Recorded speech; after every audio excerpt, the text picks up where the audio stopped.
I have read and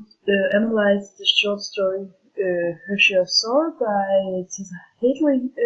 which is about a 10-year-old girl named Ruby who has some troubles finding her identity because she's different from family, because she doesn't share their interests, and therefore, which frustrates her mother very much, which we can see on page 1, line 19 to 22, where she said she doesn't draw, she doesn't read, she doesn't play imaginative games, she's not even sporty, she can't swim,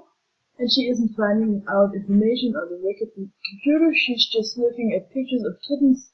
in Wellington boots or playing Crossy Road or messaging her friends. And by that, we can see that her mother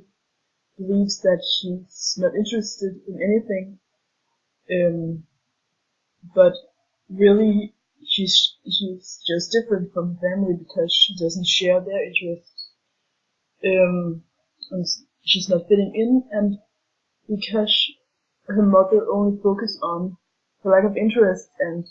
the fact that she's not similar to them, to the rest of the family, she's just overlooking her, which means that she's also overlooking that Ruby has an eating disorder because she's struggling with finding her identity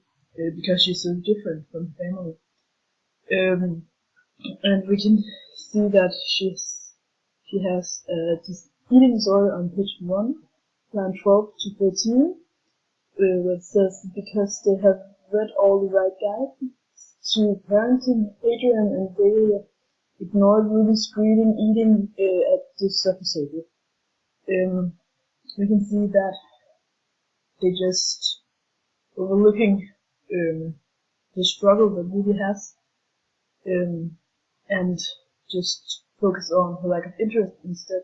of just giving up on her because she's different from the rest of the family. And we see this conflict between parents and Ruby because of this eating disorder, which also could be a hunger for attention, because parents just ignores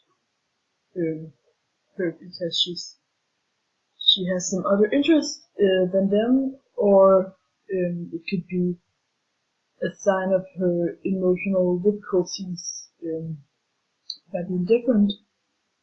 So when Ruby is stress eating, it's perhaps her who tries to show them that she needs understanding, and maybe she also needs to understand herself because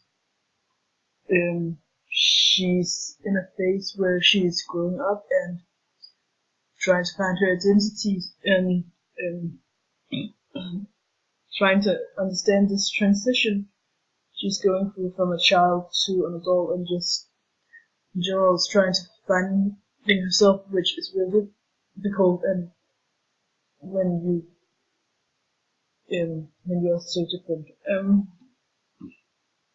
and we see all this conflict and this contrast there is between Ruby and her parents. In Ruby's perspective, because she's a third person narrator, and because since we see all this through her perspective, you feel sympathy with Ruby and understands feelings and understand what she's going through. But when they are on vacation in France, she finds some Victorian books in the attic, where she starts reading and discovering that she really enjoys these books, which comes as a bit of a shock for her because she usually didn't enjoy reading. because she was forced to read children's books. And we can see that on page 2, line 58 to 60, where it says the one she had been given as parents or been forced to read in class,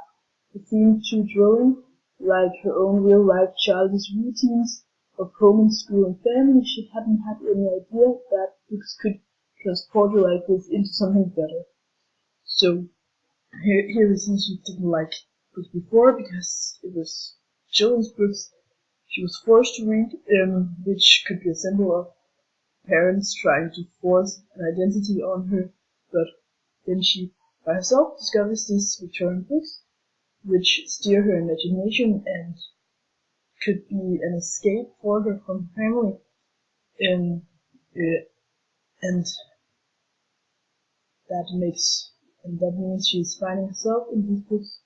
also because it's her own choice to read these books. And since she can see herself in these books, they reflect her emotion towards her family, but because which we can see by at page 2, line 70, where it says, "I have had more than my share of sorrow," Madame Vane said, which is a quote from East Lane, the book she's reading, which, and this line goes with like the title, and Ruby's feelings. The title reflects the book, East Lane, which plays an important part, and Ruby's feelings, because Ruby has heard her share of sorrow too by being different, and maybe that's also why she's so drawn about the book. And this short story wants to show deals with the income age and the difficulties there is by transitioning into an adult. And it shows us that it can be difficult to find yourself and your own path when you're different from the rest of the family, but also that it's common to feel like you don't fit in to a family. But it encourages us in the end to find our own path, like Ruby does.